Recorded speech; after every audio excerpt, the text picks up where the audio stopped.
If you have symptoms like burning on your left side of your stomach, discomfort, nausea, trouble digesting most foods, then this video is for you. These are my top 4 GERD-friendly meals.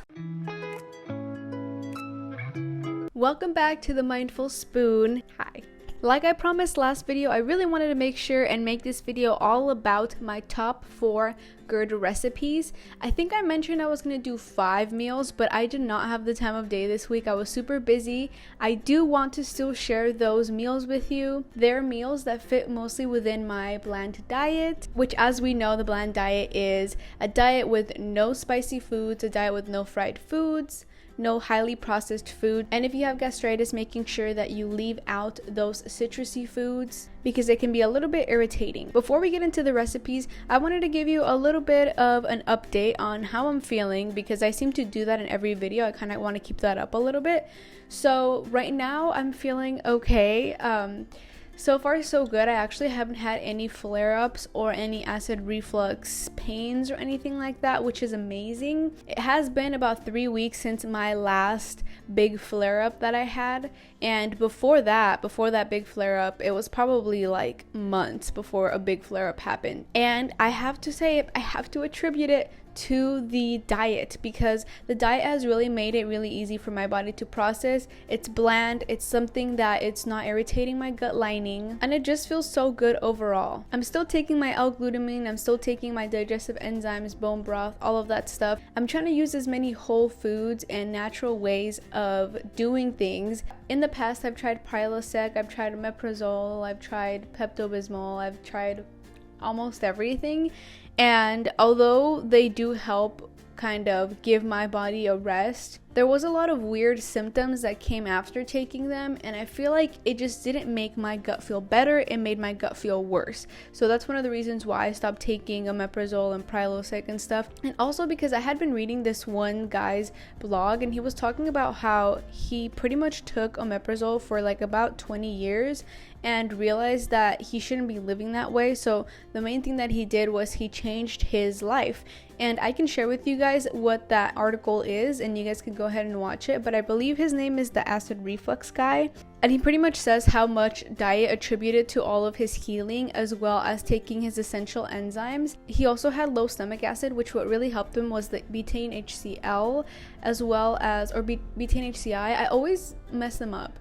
Apple cider vinegar. I did not take the apple cider vinegar until way down the line, until I was feeling almost pretty much 80% well, and that's what I did the first time. I pretty much followed after his steps and it seemed to work overall. I did not need to see any more doctors on the matter. However, the second time around was a little bit more difficult for me because I had a weaker stomach after my marathon, my first marathon that I did, and I think my body was just not ready for all of that endurance and not taking in as much food. It came back after that, it went away, and then it came back again 3 weeks ago, and I believe it was because of my lack of eating. I wasn't keeping like a heavy schedule on my eating. I was eating sporadically. I was eating random junk food. Like I told you guys, I hadn't had a drink in a while, and I had 2 drinks and my stomach just went completely crazy, which was a clear sign for me to just keep doing what I was doing in order to completely heal my stomach. I'm really trying to keep a positive attitude with all of this.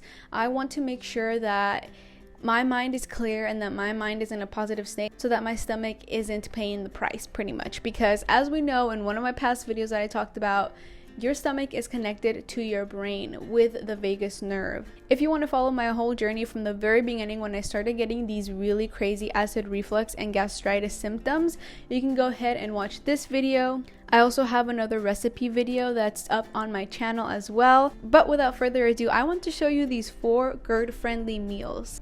So in my last video, I believe I showed you my banana pancakes that are super easy. They're like under 4 ingredients to make. They're very digestive friendly, very GERD friendly. And these pancakes I make almost twice a week. They're very light on your stomach. They can fill you up. The ingredients for the banana pancakes are eggs, oatmeal, banana, making sure that the banana is a little bit on the sweeter side, not too hard because it might be harder to mash or to blend together on the blender. That's literally all I do, and then I top it with some type of fruit and some type of maple syrup. These are super quick, super easy recipes that you can batch ahead of time. I put all of those ingredients together and I blend them. I grease my pan up with a little bit of olive oil and I put in my mixture. I flip and I flip and it's ready to go. You can actually make a ton of these. If you want them a little bit softer, you can add some almond milk so that they're not so thick. If you want them spongier, you can add more eggs. But this has a really good source of fiber, a really good source of protein as well. And you have your fruits in, your vitamins, your minerals. Second breakfast item, second meal that I have very often, either as a breakfast or as a snack. I have some type of Greek yogurt bowl. However, I'm not using Greek yogurt in this, so I don't know why I said Greek yogurt. It's more coconut yogurt bowl. So I have the coconut yogurt, which I get at the store. I showed you guys last week as well. I talked about this as a snack on my last video, but I do believe that it could be a full meal. I also buy some type of granola with it. You can make your own granola at home. Very, very easy with the nuts that you can eat. I buy it out of convenience. It can be a little pricey, but this is the one I buy. It's pretty clean. It has coconut sugar. It has coconut. It has no chocolate, which is something we do not eat right now on the bland diet, especially if you have gastritis. I top my yogurt with some berries. Notice how I use a lot of blueberries and strawberries. I love my berries, but there is a reason for that. There are these things called polyphenols, which a lot of berries contain, and they can be huge components to healing your gut overall and giving you more energy. So I make sure to add those to my bowl. You can obviously add more things if you would like. Chia seeds would be great as well. Also, since I get unsweetened coconut milk yogurt, I normally try to add a little bit of maple syrup like I did to my pancakes. If you want a little bit more of a savory breakfast, I would consider some type of hash. Remember, you can have pork, you can have eggs, so you can have some type of hash along with some type of vegetable. Like you can do a hash with sweet potato, kale, breakfast sausage, and egg. You can mix that all together, put a little bit of salt and pepper, and you're good to go. I don't know why this week I was really just craving sweet stuff, so that's what I made for my breakfast. Now for my two other meals, they're more like dinner lunch. So for the first one, I made some turmeric infused chicken and rice soup. Now turmeric is an amazing anti-inflammatory. It really brightens up your soup even with just half a tablespoon. It's delicious. I really like it. If you have some type of extra rice that you just don't know what to do with and you have some broth as well as some chicken, or you can do it without chicken if you prefer not to. But this recipe is very, very simple. I'm telling you, I'm keeping it very simple for you guys. This pretty much just has chicken, cilantro, carrots, chicken broth, rice, turmeric, and salt and pepper, and you're good to go. It is so yummy. I wish I can have some type of lemon with it because I believe that I feel like if I put a little bit of lemon on top, it would be really, really good. But anyways, it's good nonetheless. I really, really recommend it. It's something that you can make really easy, and you can kind of leave in the pot kind of stewing a little bit while you're working or whatever you're doing. I had actually pre-cooked rice and pre-cooked chicken, so that really helped me get everything together really easy. Now for the last recipe that I'm going to share with you guys today, this is a little bit more simple as well. This could be considered a dinner or a lunch, but with that same chicken, like I said, I had that chicken prepped.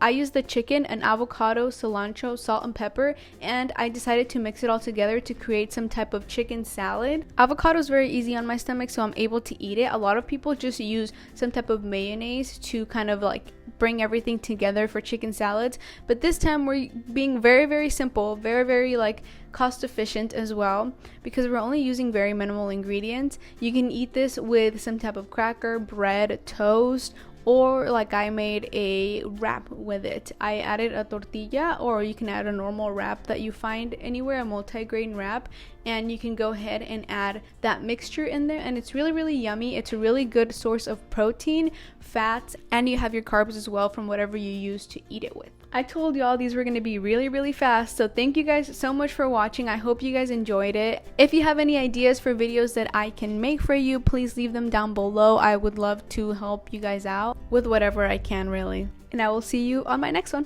Bye!